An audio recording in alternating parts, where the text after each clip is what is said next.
কোনো এক শুভাকাঙ্ক্ষী কমেন্টস করেছেন, ম্যাডাম, মিলনের সময় লিঙ্গ শক্ত হয় কিন্তু পরক্ষণেই নিস্তেজ হয়ে যায়। কি কারণে এবং করণীয় কি? ধন্যবাদ ভাইয়া সুন্দর একটা কমেন্টস করার জন্য। দেশের এবং প্রবাসের ভাই বোনদের প্রতি সালাম। আসসালামু আলাইকুম। আমি প্রভাষক ডাক্তার রিক্তা পারভীন, হোমিওপ্যাথি এবং আয়ুর্বেদিক চিকিৎসক। কোনো এক শুভাকাঙ্ক্ষী কমেন্টস করেছেন, ম্যাডাম, মিলনের সময় লিঙ্গ শক্ত হয় কিন্তু পরক্ষণেই নিস্তেজ হয়ে যায়। কি কারণে এবং করণীয় কি? ধন্যবাদ ভাইয়া সুন্দর একটা কমেন্টস করার জন্য। এই কমেন্টসটা কিন্তু অনেকেই করে থাকেন এবং অনেকের চিকিৎসা যখন নিতে আসেন যৌন বিষয়ে তখন কিন্তু একই কথা বলেন যে আমাদের সহবাসের ইচ্ছা হয়, কিন্তু যখন মিলনে যায় ঠিক সেই মুহূর্তে শক্ত হয়ে আবার নিস্তেজ হয়ে যায়।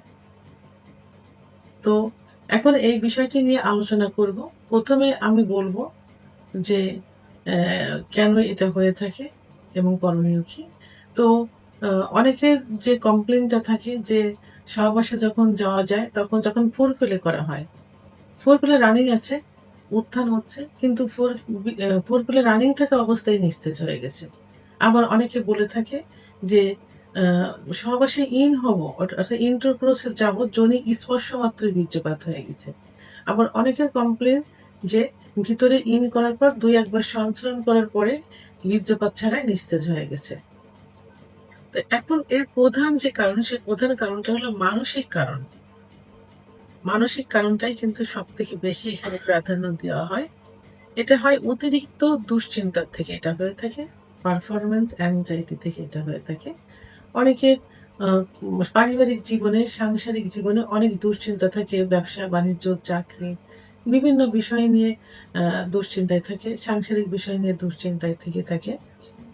তো এবং মানসিক প্রেশারটা, চাপটা বেশি হয়। যেখানে টেনশন করতে থাকে, ডিপ্রেশন এ ভুগতে থাকে। এই এই সমস্যার কারণে আ আ পারিবারিক কারণ, ব্যবসা, চাকরি ইত্যাদি যে কারণে ঝামেলাই হোক না কেন, এই কারণে অতিরিক্ত দুশ্চিন্তা এগুলো থেকে কিন্তু এটা হয়ে থাকে। কারণ কোন বিষয়ে যদি রিল্যাক্স না থাকে, যদি ভালো লাগা না থাকে, যদি হতাশাগ্রস্ত থাকে তাহলে কিন্তু সেই বিষয়টাতে মনোযোগ হওয়া যায় না। কারণ অলওয়েজ টাইম একটা মানসিক দুশ্চিন্তার পিছনে কাজ করতে থাকে যে এইটা হয়েছে, এটাতেই কি হবে? আ এইসব অর্থনৈতিক সমস্যায় আছি। এটা অনেক সময় স্ত্রীকে বুঝতে দেয় না। এই যে একটা মানসিক দুশ্চিন্তা, এটার থেকেও কিন্তু এটা হয়ে থাকে। কারণ রিল্যাক্স না থাকলে কোনো কিছু ভালো লাগে না। আবার স্ত্রীর সঙ্গে যদি সম্পর্কের অবনতি হয়ে থাকে, স্ত্রীর সঙ্গে যদি সম্পর্কের টানা-হেঁচড়া হয়ে থাকে, টানাপোড়েন হয়ে থাকে, সম্পর্ক ভালো না থাকে, অর্থাৎ স্ত্রীকে আমার কথা শুনছে না, স্ত্রী তার কথা শুনছে না, স্ত্রীকে ভালো লাগছে না, ইস তারা আ স্বামী পরকীয়ায় লিপ্ত, আ স্ত্রীর ভালো না লাগার কারণে পরকীয়ায় লিপ্ত হয়ে গেছে। তখন কিন্তু আ আ স্ত্রীকে বুঝতেও দেবে না। সম্পর্কটা ভালো নেই। এখন যাইতে হবে। আ সে আছে কি সন্তান হয়েছে, পরিবারে আছে। মন রক্ষার জন্য তার কাছে যাইতে হবে। সাময়িক একটু উত্থান হলো, ইচ্ছা হলো কিন্তু পরক্ষণে ওইটা আবার কিন্তু নিস্তেজ হয়ে যাবে। তাহলে সম্পর্কের অবনতির কারণে কিন্তু এমন হয়ে থাকে। আবার পূর্বের ব্যর্থতা। পূর্বে স্বামী-স্ত্রীর সম্পর্কে কিছু যেকোনো কারণেই হোক, যৌন অক্ষমতার কারণে যে কারণেই হোক, পূর্বে এমন সমস্যা হয়েছে যে সহবাসে সময় দিতে পারেনি। অল্প সময়ের মধ্যে বীর্যপাত হয়ে গেছে অথবা ইচ্ছা হচ্ছে না। ইচ্ছা হলে দিলেও নিস্তেজ হয়ে যাচ্ছে। চিকিৎসা নেওয়ার পর ঠিক হয়েছে। কিন্তু সেটা সে ভুলতে পারছে না। ভুলতে না পারার কারণে কিন্তু এই সমস্যাটা বেশি হয়ে থাকে যে হবে কি পারবো কি পারবো না। এই যে একটা ভয়, এই ভয়ের থেকে সমস্যাটা আরো বেশি হয়ে থাকে। তাহলে এত সময় আমি বললাম মানসিক কারণগুলো। শারীরিক কিছু কারণ থাকে যে কারণে এই সমস্যাটা হয়ে থাকে। শারীরিক কারণের মধ্যে পুরুষের আ সেক্স হরমোন, টেস্টোস্টেরন হরমোন সাধারণত ৩০ এর পরে যে কমতে থাকে। আর সেক্স হরমোনটা বৃদ্ধি পায় কিন্তু গভীর ঘুমে। এই ঘুমটা ৭ থেকে ৮ ঘন্টা হতে হবে এবং অবশ্যই রাত্রে হতে হবে। রাত ১০টা থেকে ৪টার মধ্যে ৫ ঘন্টা গভীর ঘুম দিলে ভোর রাতে ১৫% হরমোন বেড়ে যায়। তখন লিঙ্গ উত্থান হয়ে যায়। তো অনেকের অ্যা অ্যা ৩০ এর পরে যে এই সেক্স হরমোনটা কমতে থাকে। এই অনিয়মের কারণে গভীর ঘুম না হওয়ার কারণে, রাত্রে না ঘুমানোর কারণে এইটা রাত জেগে মোবাইল দেখা, হিসাব নিকাশ করা ইত্যাদি কারণে এই টেস্টোস্টেরন হরমোন ২৫ এর পরে ৩০ এর পরে যে কমতে থাকে। এর পেছনে আরেকটা শারীরিক যে কারণ রয়েছে সেটা হলো ৩০ এর এখন অনেক আগেই হয়ে থাকে, অনেকের জন্মের পরেও হয়ে থাকে, অল্প বয়সেও হয়ে থাকে।